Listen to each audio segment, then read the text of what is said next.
이 시간에는 축복의 완성이라는 제목을 가지고 함께 말씀 나누도록 하겠습니다. 우리는 최근 몇 주간 축복이라는 일관된 주제로 룻기서를 살펴보고 있습니다. 지난주에 축복의 전진이라는 제목으로 말씀을 함께 나누었는데, 요약하면 우리가 하나님께 받은 축복은 하나님의 나라를 위해서 사용되어져야만 하고, 또 그렇게 사용되어진다면 점점 확장되고 깊어지는 그런 축복의 전진이 있을 것이다 라는 말씀을 함께 나누었습니다. 전진한다는 것은 목적지가 있다는 거죠. 만약에 목적지 없이 나아간다면 그것은 방황이지 전진이 아닐 것입니다. 그래서 우리는 그런 전진이 계속 되어지면 목적지에 도달하게 될 것이다 라는 사실을 우리가 알고 있어요. 그것이 오늘 얘기하고자 하는 축복의 완성입니다. 우리 신자들은 전진하는 인생이죠.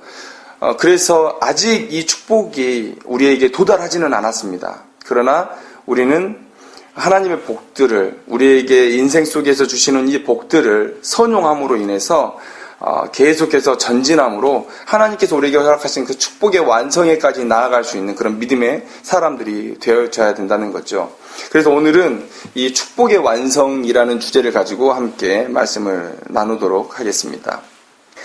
나오미는 오늘 3장 1절 말씀에 보면 안식할 곳을 구하여 너를 복되게 하여야 하지 않겠느냐라고 룻에게 말하고 있습니다. 나오미는 룻기에서 지속적으로 룻의 멘토의 역할을 수행하고 있는데요. 자, 지금 상황은 어떤 상황이냐면 이제 룻이 보아스에게 이삭 줍기를 허락받은 시간이 이제 거의 다 되었어요. 이제 타작할 때가 가까워 온 것입니다. 그러면 지금 룻은 또 나오미는 어떤 상황을 맞이하게 되냐면 다시 살 길을 궁리해야 되는 그런 위기 가운데 처하게 된 것이죠. 그래서 나오미는 이러한 어려움을 근본적으로 해결하기를 원했습니다. 그 근본적으로 해결하는 방법이 뭐였냐면 보아스의 집에 이 룻이 들어가는 거예요. 기업 모르는 그 고엘 제도를 통해서 오늘 나오미는 룻을 보아스의 가정에 넣기를 원한 것입니다. 처음에 룻이 보아스의 가정에서 은혜를 입고 왔을 때 이미 나오미의 마음속에는 그 사실이 있었어요. 나오미는 이 룻을 보아스의 집에 들어가게 하는 것을 바로 오늘 그들의 인생의 궁극적인 해결책이라고 오늘 보고 있습니다. 자, 오늘 이렇게 우리는 룻기에서 룻과 보아스의 이런 관계들을 보면서 하나님의 모습을 발견하게 되고 또 우리의 모습을 발견하게 돼요. 보아스는 곧 하나님의 모습을 우리에게 보여주고 룻은 곧 우리의 모습을 보여주고 있는데, 한번 생각해보면 룻은 자신의 힘으로는 도무지 삶의 고통을 해결할 방법도 또 자신의 신분을 변화시킬 방법도 갖고 있지 않아요. 그런데 보아스는 어떻습니까? 보아스는 자신의 것만이 아니라 남을 돕고도 남을 만한 충분한 그런 넘치는 창고를 보유하고 있고 또 그의 마음은 선하고 인자합니다. 그래서 우리는 보아스를 하나님으로 룻을 우리의 인생으로 놓고 볼 수 있고, 또 그렇게 본다면 하나님께서 과연 이 룻기를 통해서 우리에게 어떤 메시지를 주시고자 하는지 명확하게 드러난다는 거예요.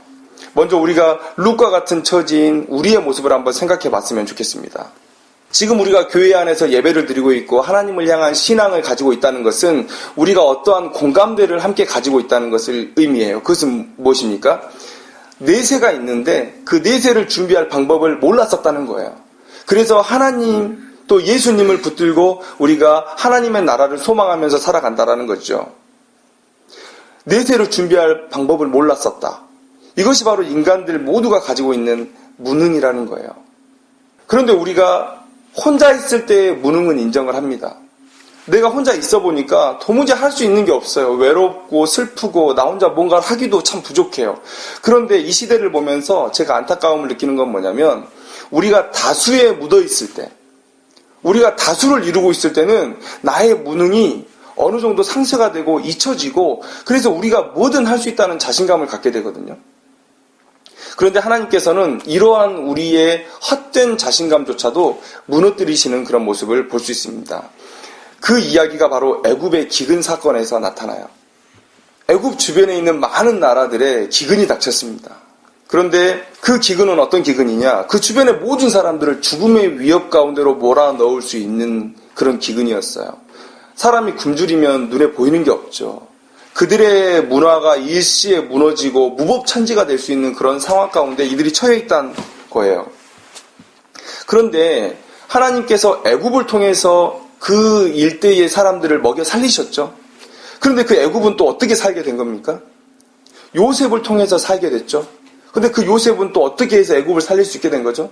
하나님을 통해서 살릴 수 있게 된 겁니다. 그럼 이 말의 결론은 뭐냐면 하나님이 돕지 않으면 인간들이 자랑하는 문화도 무법천지의 원시세계로 돌아갈 수 있고 아무리 그들이 다수를 이루고 있다고 그래도 죽을 수밖에 없는 운명에 처한다.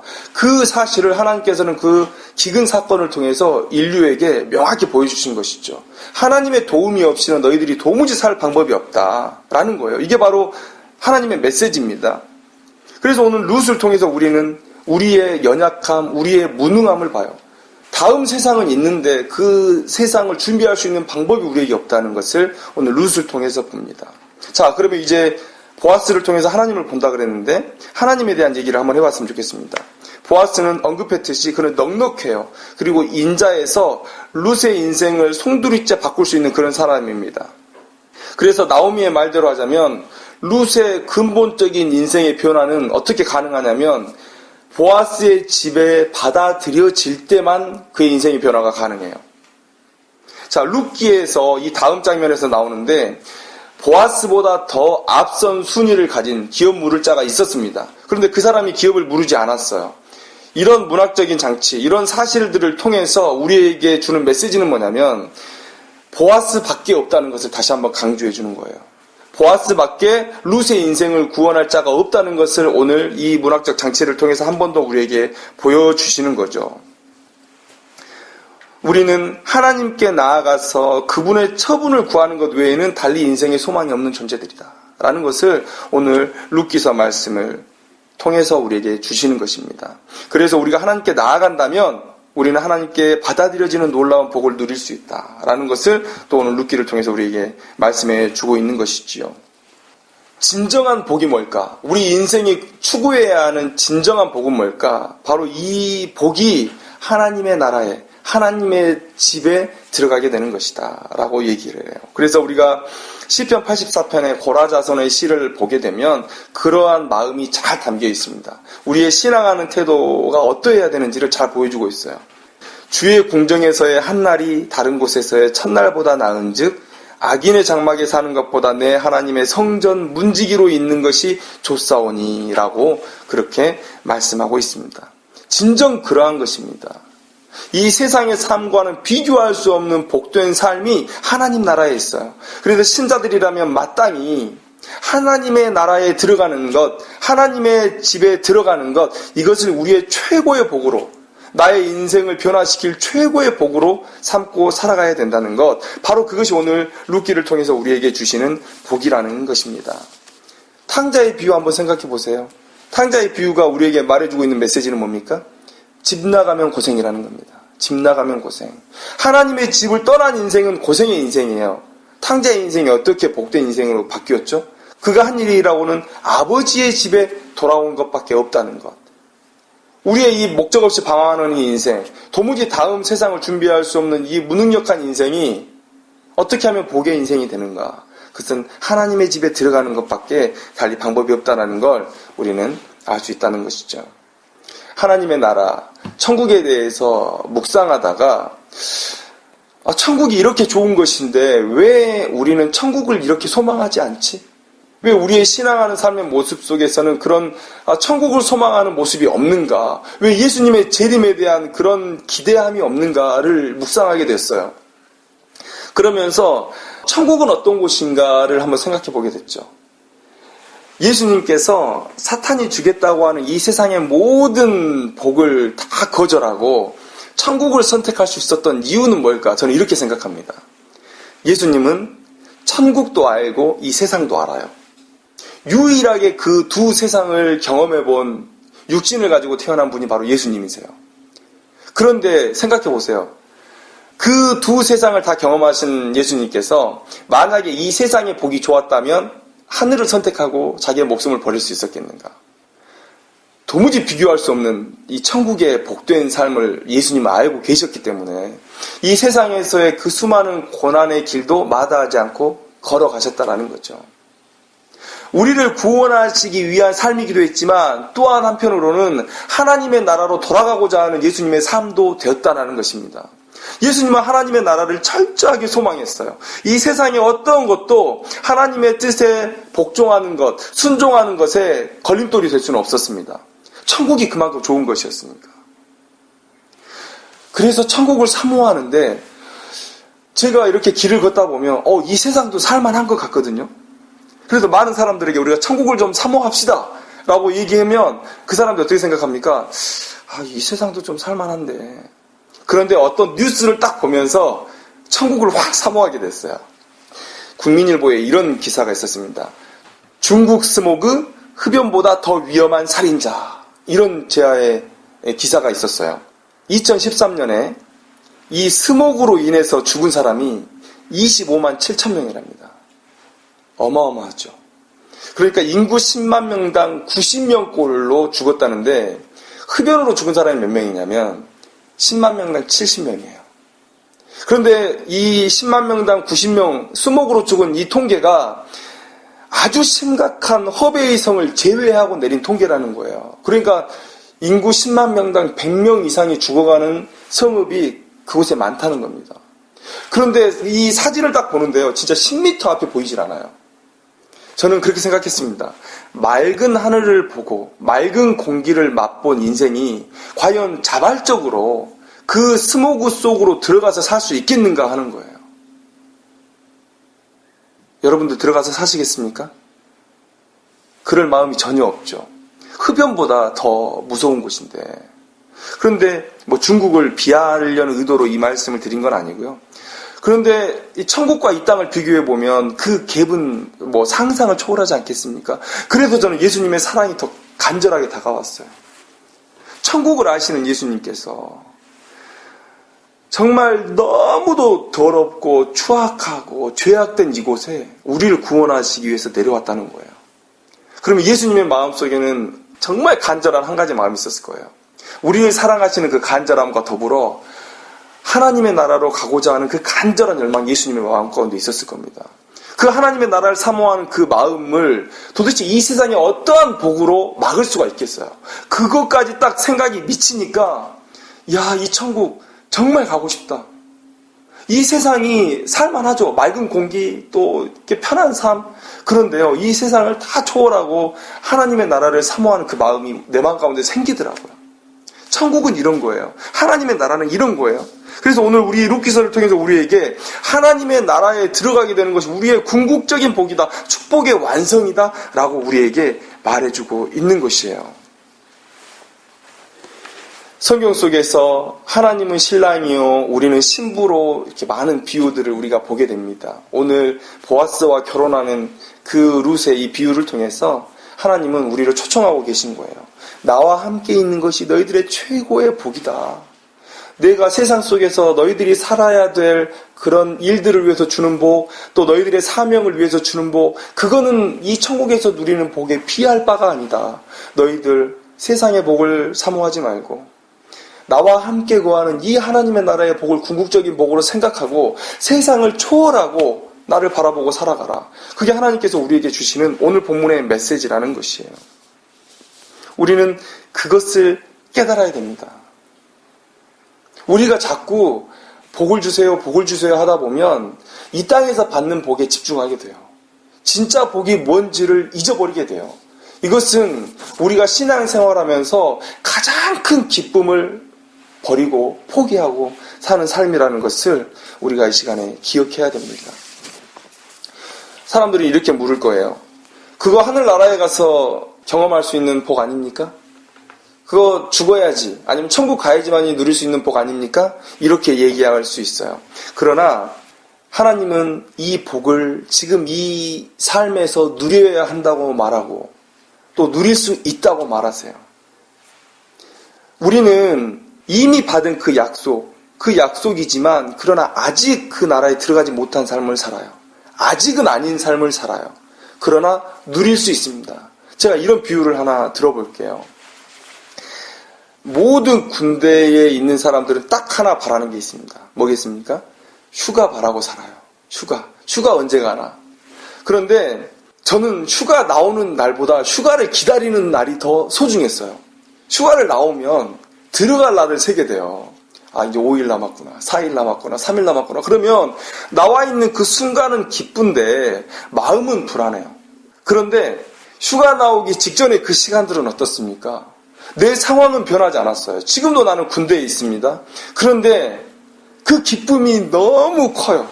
하루하루 그 휴가 날짜가 다가오는데 고향에 가서 친구들 만나고 부모님 만나지. 그렇게 생각했던 나의 생각이 점점 구체적으로 바뀌어요. 난 나가면 이걸 먹어야지. 첫째 날 저녁에는 누굴 만나야지. 점점 생각이 구체화됩니다. 저는 언제부터 그 휴가를 누리고 있었던 거죠? 휴가 날이 결정된 그 순간부터 저는 그 휴가의 날을 기대하고 기다리고 있었어요. 그리고 그 휴가 때문에 잿빛이어야 되는 이 젊은 인생이 그곳에 묶여 있잖아요. 온통 잿빛으로 보여야 되는 그 세상이 그때부터는 밝아요. 고참을 봐도 웃음이 나와요. 후임병을 만나도 걔가 잘못을 해도 그냥 웃음이 나와요. 괜찮아. 근데 휴가 딱 마치고 들어가면 그 모든 게 짜증이 나요. 그래서 별로 잘못하지도 않았는데 뭐 군화가 왜 이렇게 삐뚤빼뚤 하느니, 너 잠잘 때 왜 그렇게 자느니, 계속 그렇게 되죠. 나의 삶은 국가가 나에게 약속해준 그 휴가, 그 약속 때문에 저는 삶이 변화될 수 있었어요. 우리의 삶도 마찬가지죠. 우리의 삶이 더 변화될 수 있는 것은 뭐냐면, 군대의 휴가는 한정돼 있어요. 며칠이면 끝나요. 근데 우리가 들어가는 그 하나님의 나라는 영원해요. 그리고 우리가 상상할 수 없는 복락을 우리에게 약속해주고 있어요. 변할 수 없을까요? 우리가 그 삶을 누릴 수 없을까요? 100% 누릴 수 있습니다. 자, 제가 반대로 한번 질문해 볼게요. 하나님의 나라에 대한 기대가 우리의 삶을 바꾸지 못한다고 생각하는 사람들에게 제가 이렇게 반문하고 싶습니다. 남편이 생일 선물로 명품백을 사주기로 했다면 그 생일 전까지 여러분들의 삶은 어떨까요? 기대할 거예요. 반찬도 바뀌고 모든 서비스가 바뀔 거죠. 그죠? 자, 남편이 새 차를 주문했어요. 그러면 새 차가 출시되는 날까지 남편의 마음은 어떨까요? 새 차가 오지도 않았는데 핸들 커버도 사놓고 방향제도 사놓고 이것저것 차를 꾸밀 수 있는 걸 다 사놔요. 막 왁스도 사놓고. 그렇죠? 만약에 우리가 천국을 기대하는 삶이 명품백을 기대하는 것, 또 새 차가 출시되는 것을 기대하는 것, 이것만도 못하다면 정말 말로 표현할 수 없이 우리의 신앙은 뭔가 잘못되어 있다는 것을 우리는 알아야 돼요. 영적인 민감함으로 그 사실을 깨달아야 돼요. 하나님께서는 우리를 향해서 하나님 나라에 들어오는 것이 너희들 최고의 복이다. 다른 어떤 것과도 비교할 수 없는 수준의 복이다라고 말씀하셨는데, 하나님이 기대하시는 것과 내가 기대하는 것이 다르다면 우리의 신앙은 지금 뭔가가 잘못되어져 있다는 것을 우리는 깨달아야 된다는 사실입니다. 우리는 하나님의 나라를 소망하면서 살아가야 돼요. 자, 여기까지만 우리가 말씀을 나눠도 괜찮습니다. 그런데 조금 더 깊이 들어가 보고 싶어요. 우리가 이제는 우리가 기대해야 되는 축복의 완성, 우리의 궁극의 축복은 하나님의 나라에 들어가는 일이라는 것을 알았죠. 그런데 오늘 룻기를 보면 여러 가지 조건들이 지금 나오고 있습니다. 한번 볼까요? 3절 말씀을 보면, 그런즉 너는 목욕하고 기름을 바르고 의복을 입고 타작마당에 내려가서 그 사람이 먹고 마시기를 다하기까지는 그에게 보이지 말고 라고 얘기하고 있어요. 목욕도 해야 돼요. 의복을 다시 입어야 돼요. 기름을 발라야 돼요. 자, 우리가 다 알고 있습니다. 뭘 알고 있냐면, 우리가 할 수 없어서 이것이 값없이 공로 없이 우리에게 은혜로 주어지는 거라는 걸 우리가 알고 있어요. 그런데 왜 이렇게 룻에게는 많은 조건들이 붙습니까? 이거 혹시 우리에게 구원을 위한 조건으로 제시한 거 아닙니까? 보아스를 만나기 위해서는 이렇게 준비하듯이 하나님을 만나기 위해서는 우리도 정말 많은 것들을 준비해야 된다는 것을 말해주고 있지 않나요? 이렇게 생각할 수 있다는 거죠. 내가 하나님의 자녀가 되기 위해서 뭔가 갖춰야 될 조건들이 많은 것 아닌가? 그런데 나는 도무지 하나님 앞에 선한 게 없다는 걸 난 알고 있는데 그럼 난 불가능한 인생 아닌가? 그런데 우리가 깨달아야 될 것은 뭐냐면 룻은 이렇게 잘 보여서 보아스에게 받아들여진 인생이 아니라는 거예요. 이미 룻에게는 약속이 있습니다. 하나님의 명령이 있어요. 기업 물음에 대한 하나님의 명령, 그리고 그 명령은 어길 수 없는 이스라엘 백성들에게 약속이 되어 있었던 거예요. 그러니까 룻은 믿음으로 이미 베들레헴에 들어왔을 때 하나님의 백성이 된 것입니다. 나오미와 함께 나오미의 집, 하나님이 다스리는 이스라엘 백성들 안에 들어왔을 때 이미 하나님께 선택을 받은 거예요. 그럼 오늘의 이 모습은 뭡니까? 이 모습을 이해하기 위해서 우리가 조금 더 깊이 들어가기를 원해요. 신명기 25장 5절에서 6절 말씀에 이런 말씀이 있습니다. 형제들이 함께 사는데 그중 하나가 죽고 아들이 없거든 그 죽은 자의 아내는 나가서 타인에게 시집가지 말 것이요 그의 남편의 형제가 그에게로 들어가서 그를 맞이하여 아내로 삼아 그의 남편의 형제된 의무를 그에게 다 행할 것이요 그 여인이 낳은 첫 아들이 그 죽은 형제의 이름을 잊게 하여 그 이름이 이스라엘 중에서 끊어지지 않게 할 것이니라. 이게 하나님의 명령이에요. 이게 룻이 붙들었던 약속입니다. 그러니까 이 약속을 붙들고 보아스에게 가면, 그리고 보아스가 정상적인 이스라엘의 백성이요 하나님의 율법을 무서워하는 사람이라면 그러면 받아들여야 돼요.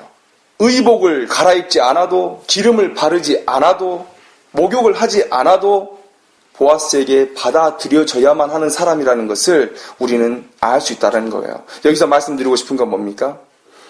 이러한 조건들을 갖춰야 보아스의 집에 들어간다. 하나님의 집에 들어가기 위해서 여러 조건들, 성결의 조건들을 갖춰야 된다. 그래야 하나님의 나라에 들어간다. 이 본문을 지지하는 본문이 아니라는 거예요.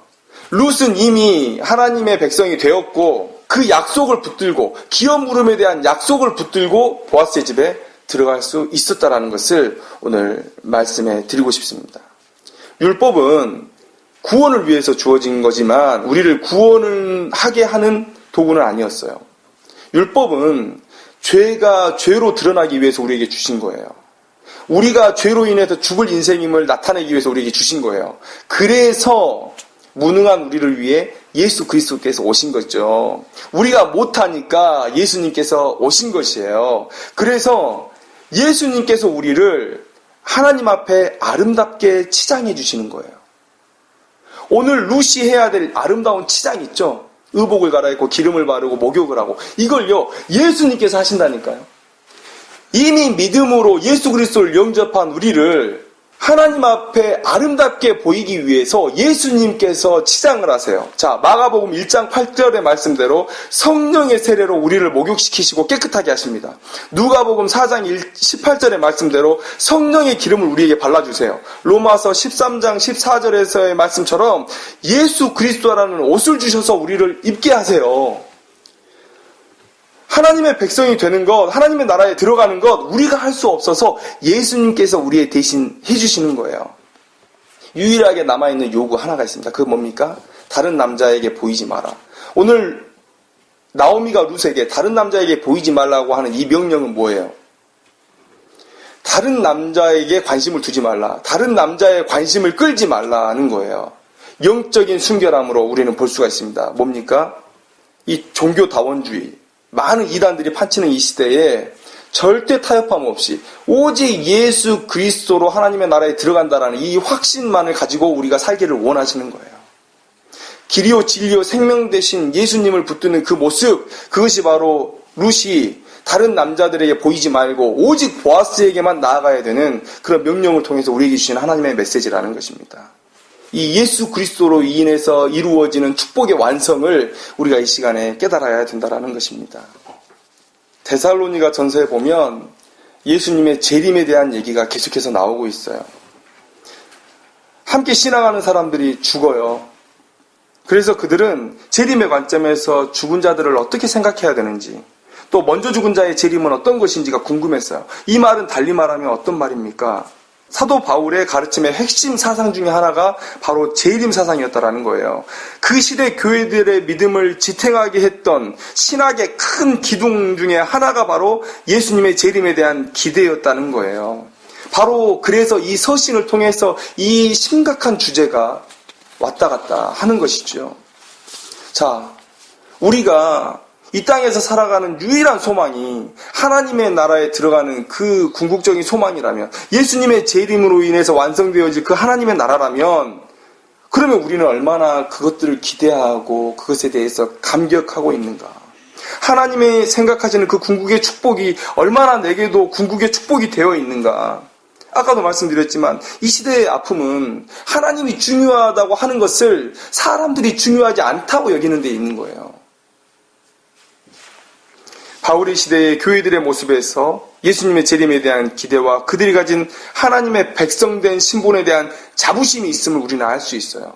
우리도 똑같이 그러한 신앙을 가져야 초대교회의 신앙으로 돌아갈 수가 있는 건데, 그 모든 것들 다 버려두고 외적인 초대교회의 신앙의 모습만 담자고 하면 닮아질 수 있는 겁니까?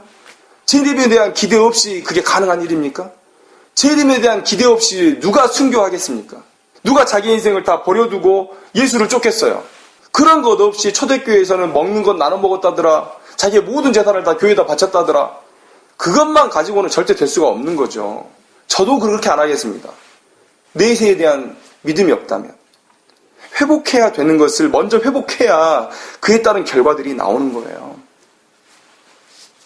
우리에게 하나님의 나라에 대한 이런 대망 사상이 우리 가운데 있어야 된다는 것입니다. 사실 룻기의 본문으로 돌아가서 오늘 보아스는 타작하는 날이에요. 엄청 기쁨의 날입니다. 주인공은 누가 되어야 됩니까? 보아스가 되어야 돼요. 그런데 우리가 본문에서 알듯이 주인공이 보아스가 아니죠. 주인공이 룻입니다. 타작의 날의 주인공은 신분이 변하여 보아스의 아내가 된 룻의 것이에요. 이삭을 줍는 이방 여인에서 지주의 아내가 된 룻이 곧 이 타작의 날, 기쁨의 날의 주인공이라는 거예요. 이 말씀은 곧 무슨 얘기입니까? 하나님의 마지막 날에 하나님께서 주인공의 자리를 비워두시고 우리를 초청하고 계신 거예요. 이 자리의 주인공이 너다. 그동안 하나님의 나라의 임함을 가장 큰 복으로 생각하고 살아왔던 너의 자리가 바로 이 자리다. 마치 탕자의 이야기에서 주인공이 탕자인 것처럼, 돌아온 탕자인 것처럼 오늘 하나님께서는 주인공의 자리를 비워두시고 우리를 그 길로 초청하고 계시는 모습을 오늘 우리 본문에서 우리는 발견해야 됩니다.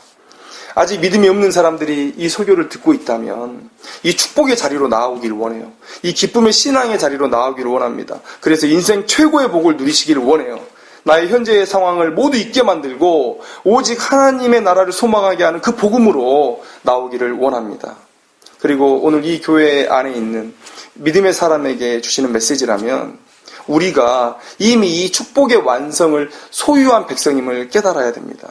도무지 하나님의 백성으로 인정받을 수 없는 인생이었지만 하나님의 택하심과 예수 그리스도의 구원의 문을 여심과 성령 하나님의 믿음을 생성하신 놀라운 은혜로 말미암아 하나님의 백성이 된 것, 이것이 바로 축복의 완성이고 이미 우리가 이것을 소유하고 있다는 것. 그러나 그것을 누리기 위해서 조금의 기다림이 필요하다는 것. 그래서 이 약속, 이 축복을 누리자는 거예요. 그리고 감격하자는 겁니다. 그리고 하나님께 무한한 감사와 영광을 올려드리고 마지막으로 이 축복을 모든 사람들에게 자랑하자는 거예요. 오늘 이 시간 하나님께서 바라시는, 또 하나님께서 이루기를 원하시는 축복의 완성이 무엇인지를 깨닫고 그 축복을 만끽하는 인생으로 살아가기를 주님의 이름으로 축원합니다. 기도하겠습니다.